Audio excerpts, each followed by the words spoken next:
Hello everyone, this is Pravas Singh and you are watching physics Veda. और आज हम बात करेंगे लेंस मेकर्स फार्मूला, इसके डेरिवेशंस के बारे में। और साथ ही साथ आप यहाँ पे देख सकते हैं कि जो लेंस की जो डेफिनेशंस है, लेंस के जो टाइप्स हैं, कॉन्वेक्स, प्लेनो कॉन्वेक्स, कनकेवो कॉन्वेक्स, ऐसे ही कनकेव में होते हैं।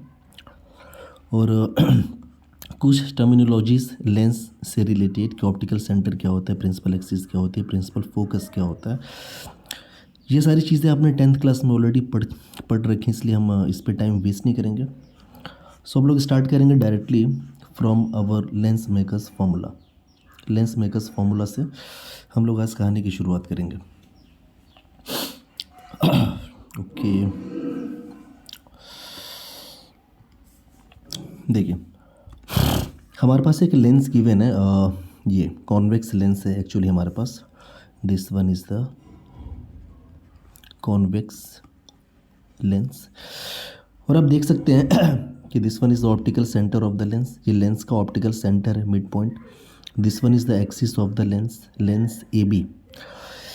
इस लेंस की दो सरफेसेस हमने ले रखी है। This one is the surface one, this one is the surface two. यानी ए पी वन और ये बी, ये जो सरफेस हमें दिखाई दे रही है सरफेस वन है। सरफेस टू की बात करें तो ए पी टू और ये बी, ये राइट साइड की जो सरफेस है लेंस की, this is a surface number second. अब चूँकि दो सरफेसेस हैं, इसके दो सेंटर्स होंगे, तो ये जो वन सरफेस नंबर वन है, ऑब्वियस सी बात है कि इसका जो सेंटर होगा, सरफेस नंबर वन ये लेफ़्ट वाले की बात कर रहे हैं, इसका जो सेंटर होगा कहीं राइट में होगा, और उसके सेंटर को हमने यहाँ मान लिया C1। और ये जो आपकी सरफेस नंबर सेकंड आपको दिख रही है ना, ऑब्वियस सी बात है कि इसका जो भी सेंटर होगा वो लेफ़्ट में होगा, और उसके सेंटर को हमने नाम दे दिया C2। सारे पैरामीटर्स जो होते हैं वो ऑप्टिकल सेंटर से मेज़र किए जाते हैं। So this one is the R1, यानी कि radius of curvature for surface one, and this one is the R2, radius of curvature for surface two, यानी AP2B की। An object is placed on the principal axis at a distance U। यहाँ पे एक object को रखा गया। अब हमें देखना है पहले तो इसका रे डायग्राम या फिर इमेज फॉर्मेशन आपको हम एक बार दिखाएं, तो आप देखेंगे कि यहाँ से लाइट O से ओरिजिनेट हुई है। ऑब्जेक्ट, ऑब्वियस सी बात है, सोर्स ऑफ इंसिडेंट रेज होता है, तो यहाँ से लाइट निकलेगी। जैसे ही यहाँ पे पहुँची इस पॉइंट पे, तो इस पॉइंट पे लाइट का रिफ्रैक्शन होने वाला है। Light is going from rarer to denser medium. ये चूँकि लेंस है, ये चूँकि इधर आपका सराउंडिंग रेयरर मीडियम है, तो इस पॉइंट पे, एट दिस पॉइंट, लाइट का जो भी रिफ्रैक्शन होने वाला है वो कैसा होने वाला है, फ्रॉम रेयरर टू डेंसर होने वाला है। तो इस डेरिवेशन को हम दो पार्ट्स में स्टडी करेंगे। पहले इस सरफेस पे जो रिफ्रैक्शन हो रहा है उसके लिए, फिर जो सरफेस नंबर सेकंड पे रिफ्रैक्शन हो रहा है इसके लिए अलग से। तो हमने यहाँ पे ऑलरेडी इस सरफेस को ड्रॉ कर रखा। जो भी ये सरफेस है, सरफेस नंबर वन यानी AP1B, तो इसको हमने नाम दे दिया A, this one is the P1 and this one is the B। ठीक है, लाइट यहाँ से आपका ऑब्जेक्ट है, ये ऑब्जेक्ट जो है हमने आपको यहाँ पे दिखा रखा है, AP1B है, तो यहाँ पे P1 करते हैं। लाइट रे यहाँ से निकलेगी और इंसिडेंट हुई, तो ठीक है, एक लाइट रे को हमने यहाँ से निकाला और यहाँ पे इंसिडेंट करा दिया। This one is the incident ray जो कि ऑब्जेक्ट से आ रही है। इस पॉइंट पे, इस पॉइंट को आप कुछ भी नाम दे दो, जो ये वाला पॉइंट है ना, इसी पॉइंट की बात कर रहे हैं हम। तो लेट अस सपोज इस पॉइंट को हमने नाम दे दिया, इसको आप कुछ भी नाम दे सकते थे, तो इसको हमने M नाम दे दिया। ठीक है, इस पॉइंट को, यानी कि इस पॉइंट की बात हो रही है, इसको हमने क्या नाम दे दिया, M नाम दे दिया। लाइट आप देखेंगे μ1 मीडियम में पहले थी, और लाइट इज़ गोइंग टूवर्ड्स μ2, ये μ2 की तरफ, यानी रेयरर से डेंसर का केस बनने वाला है। ये लाइट का जो रिफ्रैक्शन हो रहा है वो किधर से किधर हो रहा है, रेयरर टू डेंसर मीडियम के टूवर्ड्स हो रहा है। यानी कि लाइट पहले μ1 रिफ्रैक्टिव इंडेक्स वाले मीडियम में थी, अब लाइट कहाँ जाने वाली है, μ2 रिफ्रैक्टिव इंडेक्स वाले मीडियम में जाने वाली है। तो ऑलरेडी फॉर्मूले में हम लोगों ने पढ़ रखा है। अब यहाँ पे इस लाइट को थोड़ा सा रिफ्रैक्ट भी करा दें, तो लाइट जब यहाँ से रिफ्रैक्ट होगी, तो एक बात आप ज़रा गौर करिएगा कि आफ्टर रिफ्रैक्शन क्या होने वाला है। ये लाइट यहाँ से रिफ्रैक्ट हुई, हम अज्यूम कर लेंगे सरफेस नंबर 2 अगर होता ही नहीं, तो अब बोलोगे सरफेस नंबर 2 अगर नहीं होता तो ये लाइट कहीं ऐसे जाती और ऐसे कहीं प्रिंसिपल एक्सिस को कट करती। ऑब्वियस सी बात है, यानी कि यहाँ पे कहीं लाइट प्रिंसिपल एक्सिस को कट करती, यानी ये जो लाइट आपको दिख रही है ना एम, इस पॉइंट को हमने नाम दे दिया एन, इस वाले पॉइंट की हम बात कर रहे हैं।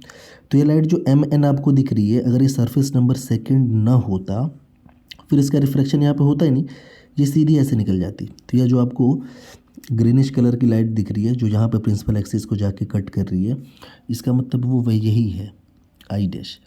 तो ये हमने जो रे डायग्राम ड्रॉ किया है ये in the absence of surface number second, क्योंकि हम सिर्फ इंटरेस्टेड हैं कि सरफेस वन यानी कि AP1B पे जो रिफ्रैक्शन हो रहा है उसके अकॉर्डिंग क्या क्या रिलेशंस बनने वाले हैं।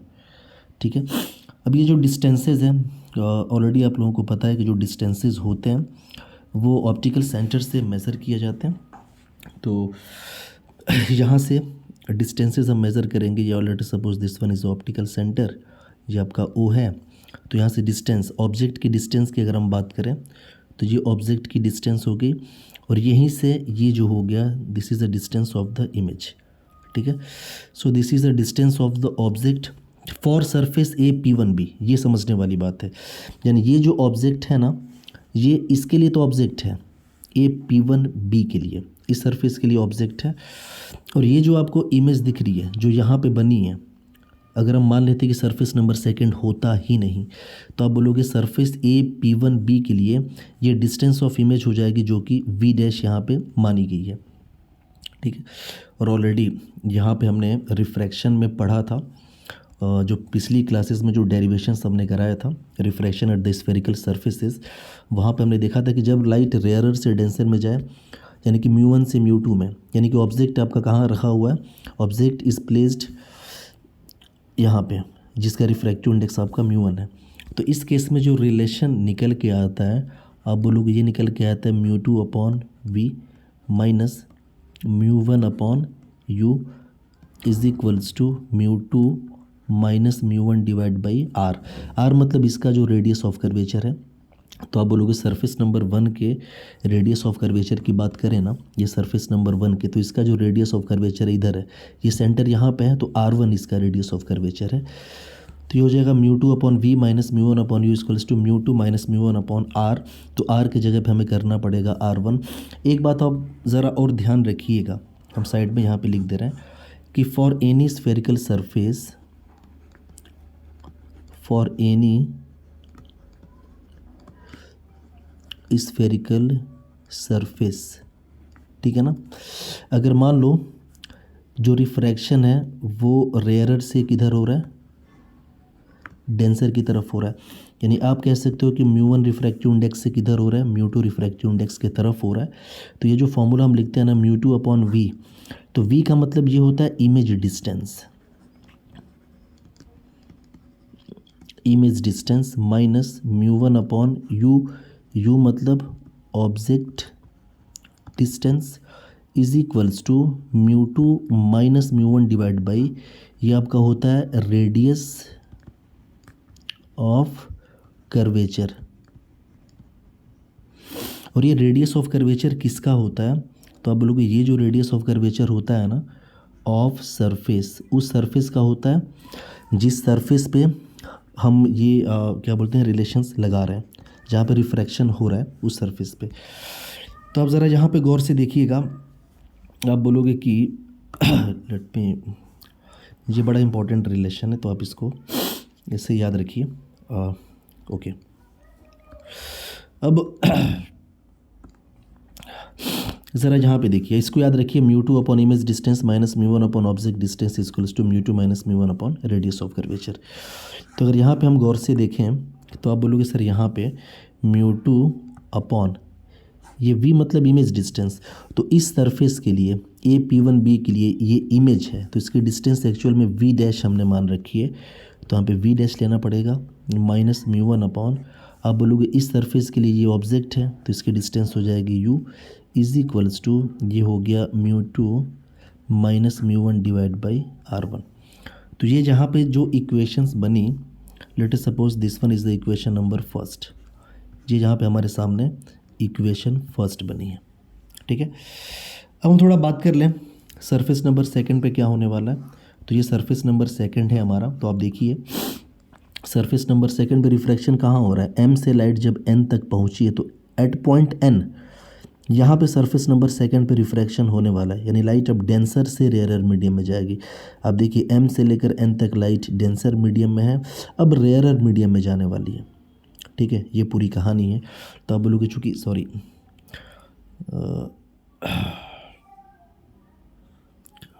एक मिनट गड़बड़ हो गया,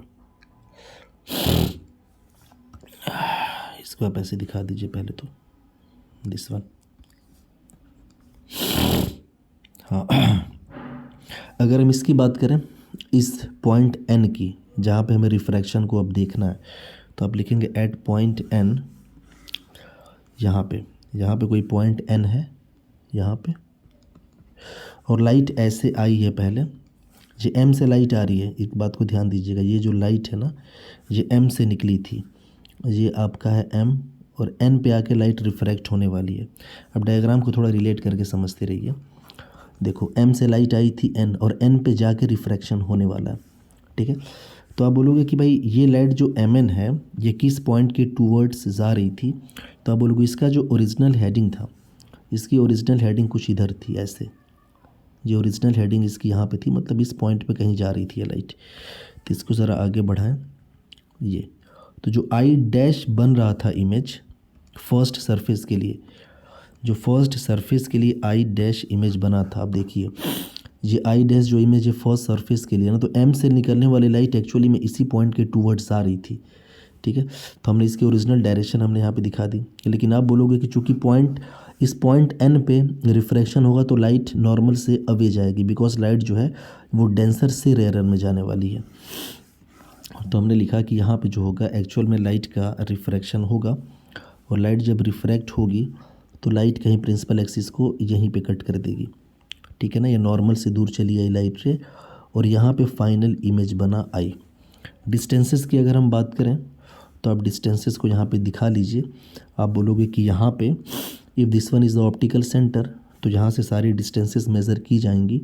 तो ये हो गई इमेज की डिस्टेंस इस वाली सरफेस के लिए, और इस वाली सरफेस के लिए ये ऑब्जेक्ट है। ये बात आप याद रखिएगा, हमने बेसिक्स में पढ़ाए थे आपको रियल ऑब्जेक्ट और वर्चुअल ऑब्जेक्ट की कहानी, वहाँ पे हमने सब कुछ बताया था। हमने बोला फाइनल इमेज है, and this one is the V dash जो होगा, ये जो आपको दिख रहा है ना, this is the virtual object for surface A P dash B, sorry ये ए पी डैश बी ना होके ये क्या हमने ले रखा है, ए पी टू बी ले रखा है। ओके, तो यहाँ पे हमने रख दिया ये ए, एक्चुअल में ये पी डैश ना होके पी टू बी है।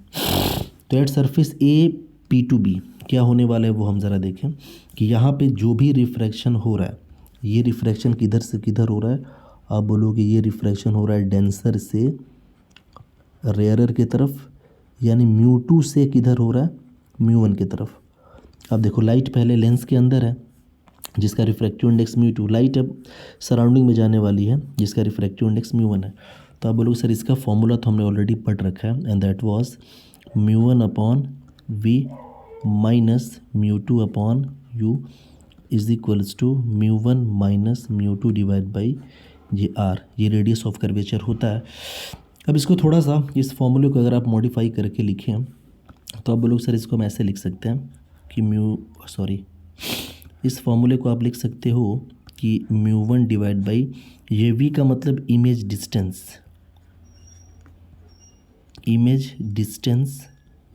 और ये इमेज की डिस्टेंस किससे ली जाएगी, इस वाले सरफेस से। तो आप बोलोगे इस वाली सरफेस से, यही तो फाइनल इमेज बना है, तो यानी वी की बात कर रहा है, minus mu two upon you मतलब ऑब्जेक्ट की डिस्टेंस इज इक्वल्स टू ये हो जाएगा mu one minus mu two divide by ये आपका हो जाएगा रेडियस ऑफ कर्वेचर ऑफ इस वाले सरफेस की, यानी ए पी टू बी। तो ये आपके सामने एक रिलेशन है, और इसी रिलेशन के अकॉर्डिंग चीज़ें हम लोग यहाँ पे रखेंगे। तो आप बोलोगे सर यहाँ पे दिखने क्या वाला है, यहाँ पे एक्चुअल में ये आपका हो गया म्यू वन अपॉन इस सरफेस के लिए ये फाइनल इमेज है, तो इमेज डिस्टेंस की जगह पे लिखा जाएगा ये v minus mu two divide by इस सरफेस के लिए ये जो था ना, it was a virtual object, आप कहीं लिख सकते हो कि आई डैश जो है this is the virtual object for कौन से सरफेस के लिए, for surface A P to B, ये ए पी टू बी, क्योंकि वर्चुअल ऑब्जेक्ट की डेफिनेशन आपने पढ़ी है, अगर किसी ऑप्टिकल डिवाइस पे गिरने वाली इंसिडेंट रेज कन्वर्जिंग नेचर की हों तो उनका जो पॉइंट ऑफ इंटरसेक्शन होता है वो उसके लिए वर्चुअल ऑब्जेक्ट होता है। तो आप देखेंगे इस पे जो लाइट रेज गिरी है वो इस पॉइंट के टूवर्ड्स कन्वर्ज हो रही है, तो ये आपका वर्चुअल ऑब्जेक्ट हो गया। तो इसकी जो भी डिस्टेंस होगी ना यहाँ से ऑप्टिकल सेंटर से, जो ऑप्टिकल सेंटर हम मान लें, तो ऑप्टिकल सेंटर और यहाँ के बीच की डिस्टेंस ऑब्जेक्ट की डिस्टेंस कहलाएगी for surface A P to B. अब थोड़ा ध्यान दीजिएगा, यही जो था इस वाले सरफेस के लिए इमेज था ए पी वन बी के लिए, यानी यहाँ पे जो हमने सरफेस ड्रॉ किया था आपका ए पी वन बी उसके लिए इमेज था, लेकिन इस सरफेस के लिए ये ऑब्जेक्ट बन जाएगा। तो ये आपका हो जाएगा म्यू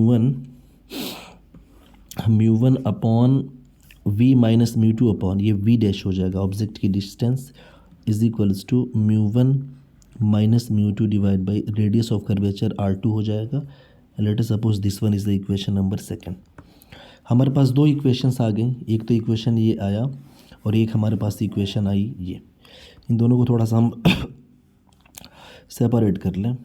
ओके, तो एक तो ये रिलेशन है, ठीक है, और दूसरा जो हमारे पास रिलेशन मिला है दिस वन। ये दोनों अलग अलग सरफेसेस के लिए हमने रिलेशंस देख लिए, क्या क्या रिलेशंस आने वाले हैं, equations one and equation second. ज़रा आप गौर करो, अगर दोनों इक्वेशंस को जोड़ दिया जाए, इस इक्वेशन फर्स्ट को इस इक्वेशन सेकंड से जोड़ दिया जाए, तो आप देखो mu two upon we dash minus में है और यहाँ पे mu two upon we dash plus में है, ये कट जाएगा। यहाँ से म्यू वन अपॉन वी और यहाँ से आएगा minus mu one upon you. थोड़ा सा हम इसको मिनिमाइज़ कर रहे हैं, अब आपको क्लियरली समझ में आएंगी चीज़ें। ओके, अब देखिए इन दोनों इक्वेशंस को हम जोड़ रहे हैं, हमने लिखा है यहाँ पे इक्वेशन वन प्लस टू। जब दोनों इक्वेशंस को जोड़ेंगे तो आप बोलोगे ये mu two upon we dash ये minus mu two upon we dash से कट जाएगा, यहाँ पे बचा आपका म्यू वन अपॉन वी, यहाँ पे बचा mu one upon u, so minus mu one upon u is equals to, यहाँ पे बचा mu one minus mu two by R two, mu one minus mu two by R two, यहाँ पे बचा mu two minus mu one upon R one, ये बचा plus mu two minus mu one upon R one. ठीक है, अभी हमें इसी को सॉल्व करना है। तो ये आपका हो जाएगा इधर से हमने कॉमन कर लिया म्यू वन और ये आपका हो जाएगा one upon v minus one upon u is equals to, यहाँ से इसको भी mu two minus mu one बना लो, ये mu two minus mu one पहले से ही है, और हमने क्या किया कि देखो इसको पहले आप लिख लो, इसको हमने लिखा तो mu two minus mu one upon R one, यहाँ से माइनस अगर कॉमन कर लें तो आप लोगों को पलट जाएगा, ये mu one minus mu two की जगह mu two minus mu one हो जाएगा, तो mu two minus mu one upon R two, so this is mu one upon v minus one upon u is equals to mu two minus mu one अगर आपने common कर लिया mu two minus mu one, तो in bracket आपका हो जाएगा one upon R one minus one upon R to. इस mu one को इधर कर लो तो ये one upon v minus one upon u is equals to, ये आपका हो गया mu two minus mu one divide by mu one and in bracket one upon R one minus one upon R two. ठीक है, एक बात आप खुद सोचो, हमें ये बात तो पता है कि अगर इफ़ ऑब्जेक्ट की डिस्टेंस अगर इन्फिनिटी हो तो फिर जो इमेज की डिस्टेंस होती है वो कितनी होती है, एफ़ हो जाती है। तो यहाँ पे u को इन्फिनिटी करें तो वी एफ़ हो जाएगा, सो वन अपॉन एफ़ ये हो जाएगा minus one upon infinity is equals to, इसको दो पार्ट में आप लिख लीजिए, डिनोमिनेटर को दोनों के साथ अलग अलग आप लिख लीजिए। So this is mu two upon mu one minus mu one upon mu one upon mu one, और ये आपका हो गया one upon R one minus one upon R two. अभी लास्ट में ये आपका इधर बचा one upon F is equals to this one is mu two upon mu one minus one, और ये one upon R one minus one upon R2। सो यही सबसे इम्पॉर्टेंट फार्मूला है, सबसे इम्पॉर्टेंट रिलेशन है, and this is called lens makers formula. इसी फार्मूले को क्या बोला जाता है? Lens makers formula. ठीक है, एक बात और, इसको थोड़ा सा और सही तरीके से लिखें तो आप इसको ऐसे लिखिएगा, 1 focal length is equals to mu two, मतलब ये लेंस के मटेरियल का रिफ्रैक्टिव इंडेक्स है, तो ये आपका हो जाएगा म्यू एल लिख लो, यानी refractive index of lens. Mu one मतलब लेंस के दोनों तरफ का जो सराउंडिंग मीडियम था, रेयरर मीडियम, उसका रिफ्रैक्टिव इंडेक्स है, तो आप इसको लिखो म्यू एस -1, और ये आपका हो जाएगा 1/R1 -1/R2। So this one is the important relations जो कि आपको फिंगर टिप्स पे आपकी याद होनी चाहिए। ठीक है, सो फिलहाल इस क्लास को हम यहीं पे क्लोज़ करेंगे। सिर्फ डेरिवेशंस बताना हमारा मकसद था फ़िलहाल के लिए, and you can see everything is clear. और यहाँ पे हम देखेंगे ना अभी आगे चल के नेक्स्ट वीडियो में हम कवर करेंगे कि जो लेंस का बिहेवियर होता है ना, it depends on the surrounding medium, ये सराउंडिंग मीडियम पे डिपेंड करता है। ओके, तो आई थिंक आई होप आपको समझ में आया होगा। Thank you.